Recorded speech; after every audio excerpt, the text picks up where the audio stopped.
It is time for week 11 of the NFL season. We are heading down the home stretch of the year, and there's still so much that needs to be decided, so much that's still up in the air. So every week from here on out is absolutely critical in helping us answer those questions. There's a lot to look forward to this week. Could be some upsets, could be some really close games, and today I'm giving you a brief breakdown preview and my predictions for all of the games in the week 11 slate. Hopefully this is the week I can finally bounce back. Predictions have not been kind for your boy this year. I've gone several weeks in a row of just absolutely horrible records, including last week where I went a pitiful 7-7. So let's see if we get back on track here, starting with the Thursday night game between the New York Jets and the New England Patriots. This should be one of the easier predictions of the week. I'll give a shout out to the Jets. They've somehow, some way won 2 games in a row, but there's a pretty big difference between playing the crappy Bengals defense and the Cleveland Browns and the red-hot New England Patriots, who haven't lost a game in over a month. But it's very hard to imagine the Patriots at home losing this game.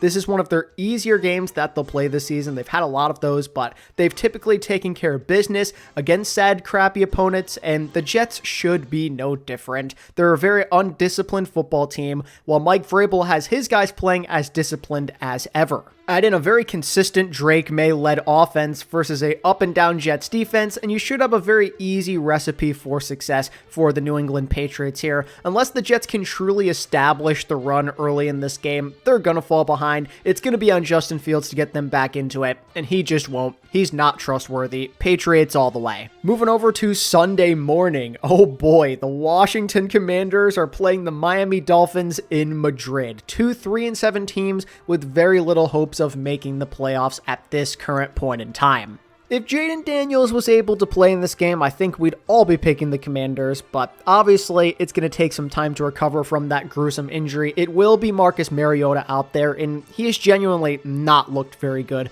for the most part. He is not trustworthy. He is unreliable. And this Dolphins team is coming off their best win of the entire season. They just blew out their rivals, the Buffalo Bills, who they have struggled to defeat in recent years. It was such a good quality win for this team to help get them back on the right track, and I'd expect them to be the favorites. Even if I don't totally believe in this Dolphins team, they operate at a higher level than what Marcus Mariota can provide for the Commanders. That Washington defense, and specifically their secondary, are also pretty weak, so Tua's probably going to carve them up. When you add in a Chan who's been playing really well, and the fact that the Commanders probably will not be able to capitalize on the inevitable mistakes made by Tua and the Dolphins offense, and you have a pretty good recipe for success for the Dolphins to walk away with a win here. This is a big letdown spot for them, but I don't trust in this Commanders team at all right now. They're old, they're hurt, they don't have their quarterback. Dolphins are simply the better team as it currently stands. Now we look into the early afternoon slate, and we're starting with the Green Bay Packers versus the New York Giants.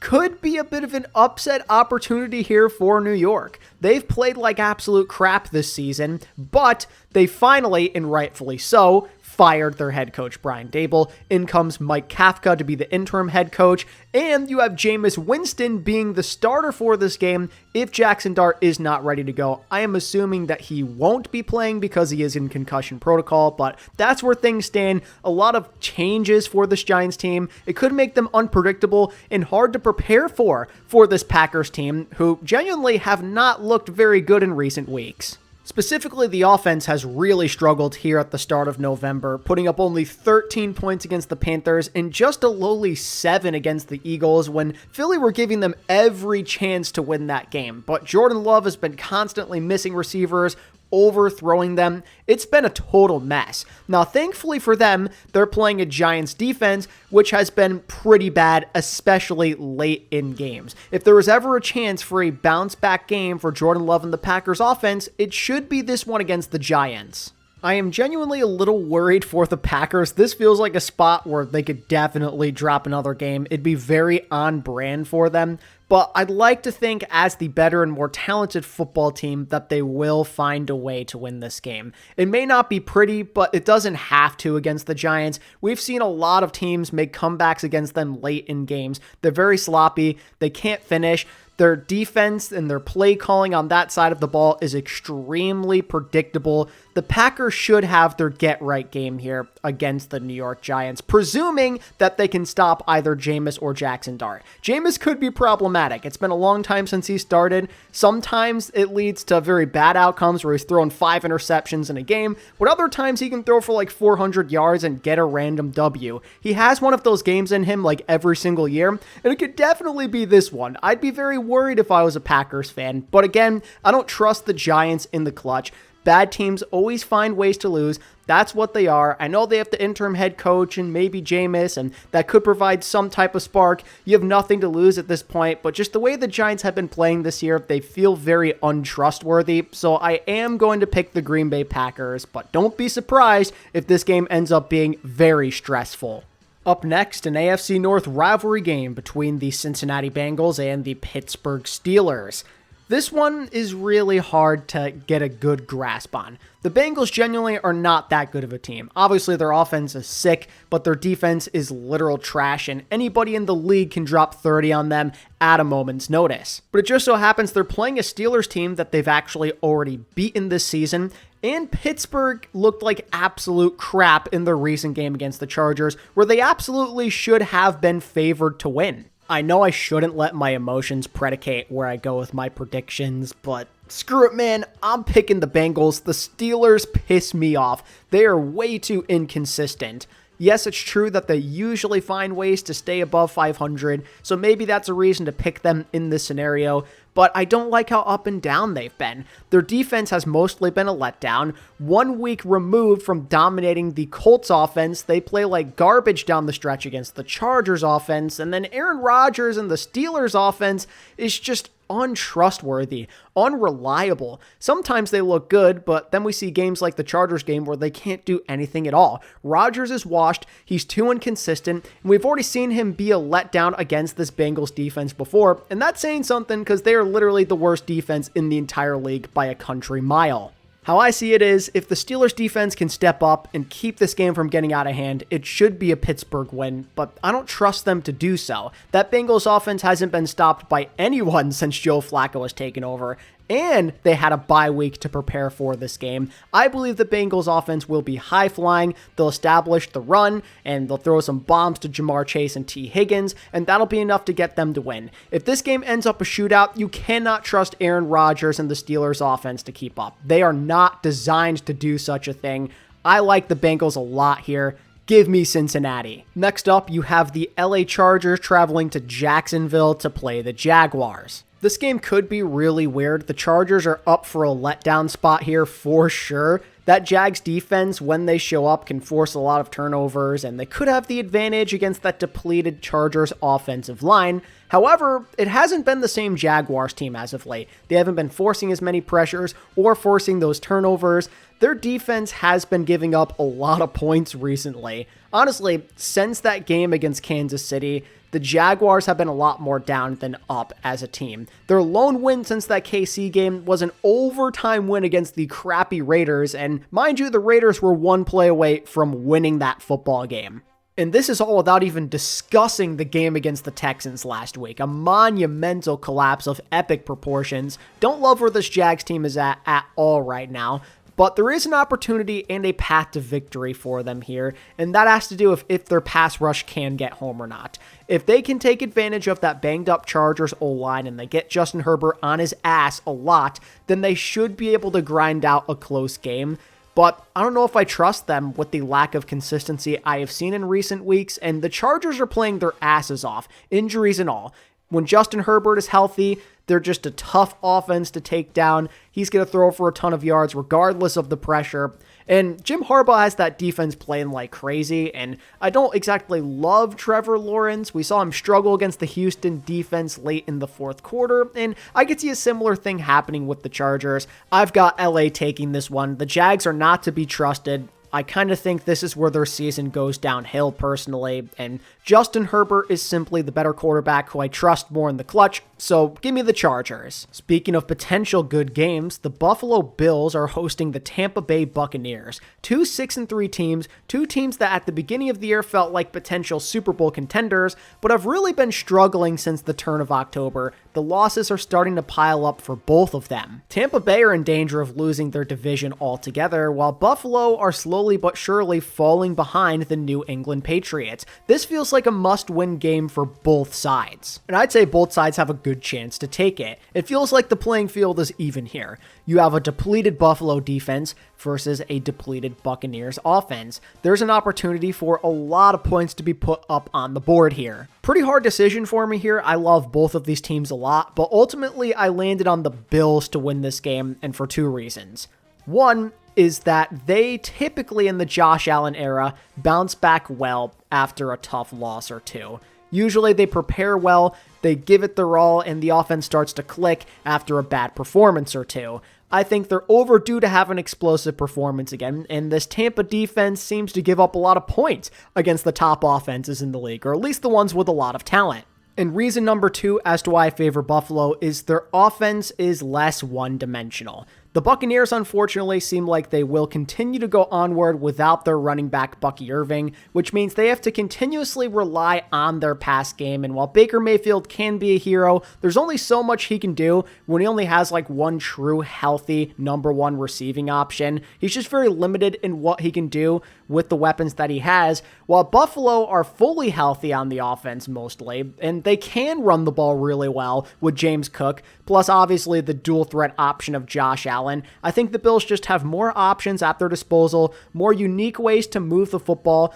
There's less of a chance they're going to get stuck in this game, and I think if they can establish the run a little bit here and there, they should maintain time of possession and limit the amount of opportunities the Buccaneers get. I'm picking the Bills. Next on the schedule, an NFC North battle, the Vikings versus the Bears, a rematch of Week 1. Things have obviously changed quite a bit since their last matchup. The Bears have improved by leaps and bounds. They're on a winning streak. They're actually not half bad this season. I've been pretty impressed.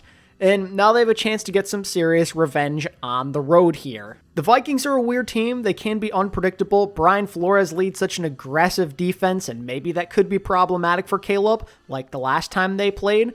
But J.J. McCarthy, to me, it's just too untrustworthy. He's too up and down, too susceptible to turnovers. The Bears tend to force a lot of turnovers if you look at how this season has gone. They're one of the league leaders in that regard. So I'm a little worried that J.J. McCarthy may struggle, and I don't think there'll be a comeback to be had like in the first week. I think this Bears team has improved. They understand how to finish games now, I think, compared to earlier in the season. Coach Ben Johnson has gotten rid of that losing mentality that plagued this franchise for several years. They're in a good spot. Caleb Williams has been passing the ball well. They have a run game a lot more so than when they played them in Week 1. And again, J.J. McCarthy, just too inconsistent for me to pick him on a regular basis. So I'm going with the Bears to win. They're a better team. Then it's the Houston Texans versus the Tennessee Titans. I'm expecting CJ Stroud should be ready to go after a week of being in concussion protocol, but even if he isn't ready, there's still a world where with Mills, the Texans win anyway. A lot of it obviously came in the fourth quarter, but Mills was able to be the hero of that game for the Texans in that comeback effort against the Jaguars, keeping their season alive. He brought a lot of energy to this team. He's shown that he can be all right with a decent team around him, and he happens to be playing arguably the worst team in football. There is zero reason whatsoever to ever pick the Titans under any circumstance. They're absolutely awful, and there's just not much to say. I don't want to talk about this team. They're not fun to watch, and that Texans defense should be suffocating against them. Texans all the way by whatever they want.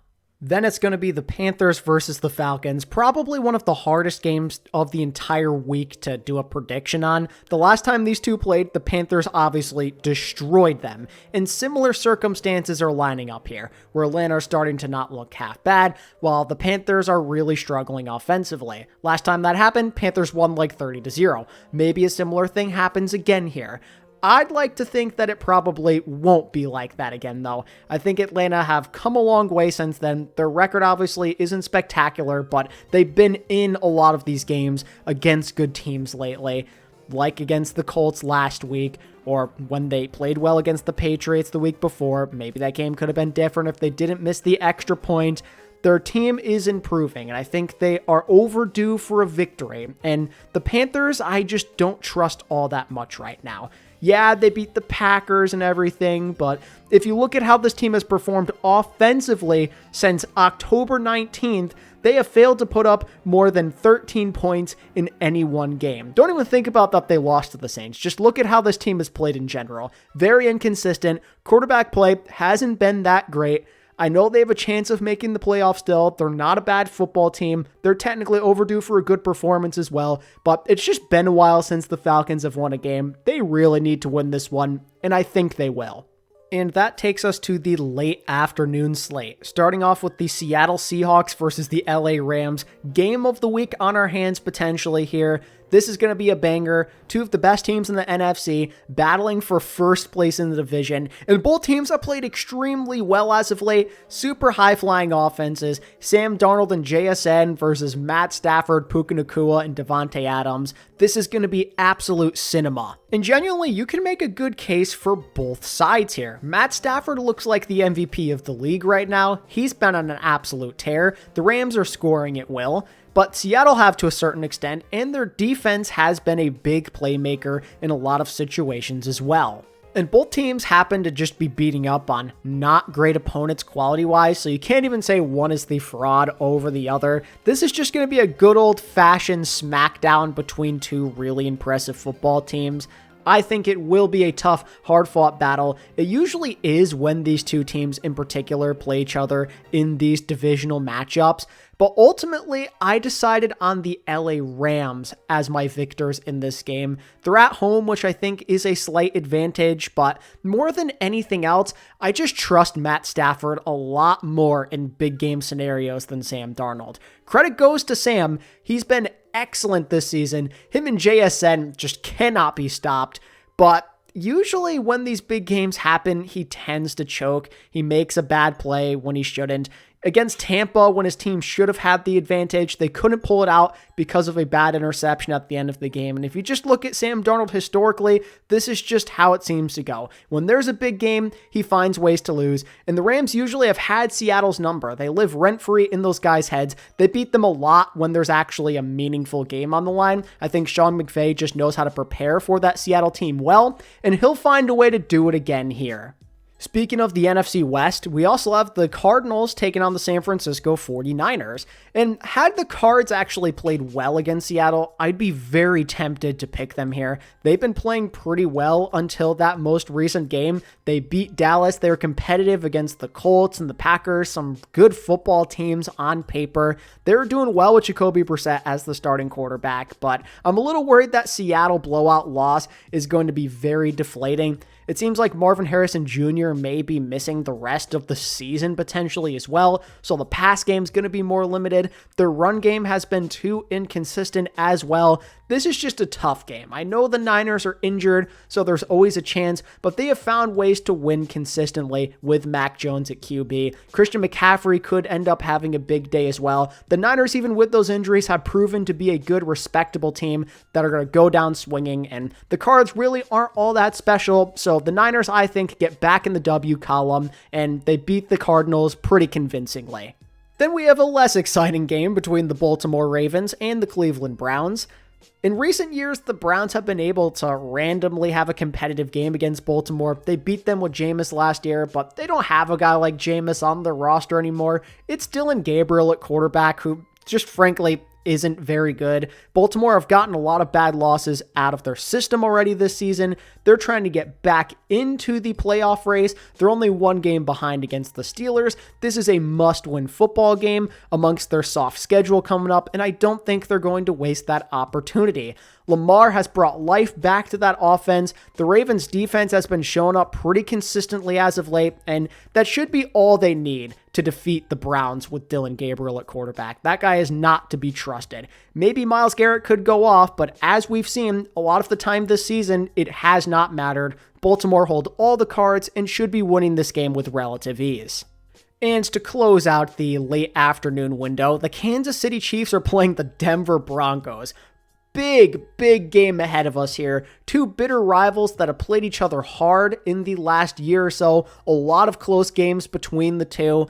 And the Broncos, they have a chance to really maintain control of their division here, while the Chiefs might go down to 500 here if they end up losing this game. A lot on the line here. Chiefs really can't afford to lose much more games this season, or they actually might miss the playoffs. And they're playing a Denver team that are pretty hungry to beat them. They've had a lot of tough losses against them in recent memory, and they want to get back at them. I'm sure Bo Nix wants to beat the Chiefs when all of their starters are actually playing. They're going to be super motivated to go out there and get this win with that tough defense. Will not be easy for Andy Reid and the guys to win this one, but I ultimately did lean on the Chiefs to win this football game. Maybe I'm living in the past too much, but I just can't see a Mahomes-led team being 500 this late into the season. It's so unlikely. I know they haven't been all that special this season, but this is a must-win game. They cannot afford to lose this one. They had a bye week to prepare for this game. Andy Reid teams usually do really well off of the bye, and I'm counting on the Chiefs to get the W because of that. And let's not forget the Broncos. It hasn't always been the prettiest this season. I know that shouldn't be that much of an excuse, but they haven't played that great recently. That game against the Raiders was an absolute stinker. They keep winning by the skin of their teeth. They can't keep getting away with it, and I think the Chiefs are going to break their hearts yet again in a pretty close contest. Speaking of just winning by the skin of their teeth, the Philadelphia Eagles are hosting the Detroit Lions on Sunday night. Another potential game of the week on the line here. This could end up deciding who the true number one team in the NFC is. Very telling game for how that picture goes. To tell you the truth, the NFC feels very wide open, and part of it is because both of these teams have looked so inconsistent. The Eagles just keep barely winning games where it feels like they probably should lose, including their most recent stinker against the Packers, while the Lions will go on this tear. They'll win a couple of games convincingly, but then they'll randomly lose to like the Vikings or that Chiefs game or the Packers at the beginning of the season. Both teams are just too inconsistent for my liking, so that could mean we get a pretty good game here. There's a win condition for both sides. The Philly defense has been pretty decent as of late. They've been making the stops when they need to. They looked great against Green Bay. That's a good sign going against this very explosive Detroit offense. I think if the Eagles keep this game manageable, like in the 20s, let's say, like low 20s, they'll probably win this game. However, their offense, with how up and down it's been and their inability to establish the run, makes me think that if the Lions can get a lot of points on the board, that they will fall behind. I do not believe this Philly team is fit to be playing in a shootout, and that could be where we head. It's going to depend on if the defense of Philly shows up or if it's all offense of Detroit. And for me, I'm leaning towards the latter. I think the Lions are going to win this football game. Call me a hater if you want, because I definitely am. I won't even lie to you, but I think this Eagles team is extremely fraudulent. The Lions are to a certain extent too, but the Eagles feel like they should be losing a lot more than what's on their record, what's advertised this season. The Packers should have won that game, but Jordan Love was absolute garbage. A competent NFL offense is going to destroy the Eagles in that game. They're really not that good. I'm sorry, but they keep squeaking out these lucky wins. It cannot continue, and this is where that streak comes to an end. The Lions are a good, competent football team, and I think they will be ready for Philly. I think the Lions are going to put up a decent number of points in this game, and it's going to be tough for the Eagles to keep pace. And lastly, on Monday night, the Dallas Cowboys are playing the Vegas Raiders. An exciting time for Dallas fans off of the bye. They just made a trade for Quinnen Williams, which should hopefully help bolster that defensive line, and it's just in time for a game against Ashton Genty where maybe they could shut him down. Honestly, if the Raiders were playing up to their potential and Geno Smith wasn't injured and bad, which basically makes him double bad at this point, I'd be really tempted to pick the Raiders. I think even with Quinnen Williams, that Dallas defense is pretty trash, overrated secondary, really bad when it comes to the second level run stops with the linebacking core. They leave a lot to be desired. It kind of depends all on if Dak can dominate a game, but he won't have to do much against the Raiders. they're not going to score much. Dallas's defense should actually be able to find stops. And Dak, I mean, who's going to stop him and CeeDee Lamb and George Pickens? The Raiders don't have a secondary. They basically just have Max Crosby and nobody else. Dallas buy whatever the hell they want. After a bye week and making the trades and knowing that this is a must-win game, they've got to take it. The Raiders are not a good football team. And that is going to do it for my Week 11 predictions. Let me know who you've got winning and what some of your best bets are on the week down in the comments below. And if you enjoyed the video, I'd appreciate it if you could give the video a like and subscribe for more weekly NFL predictions.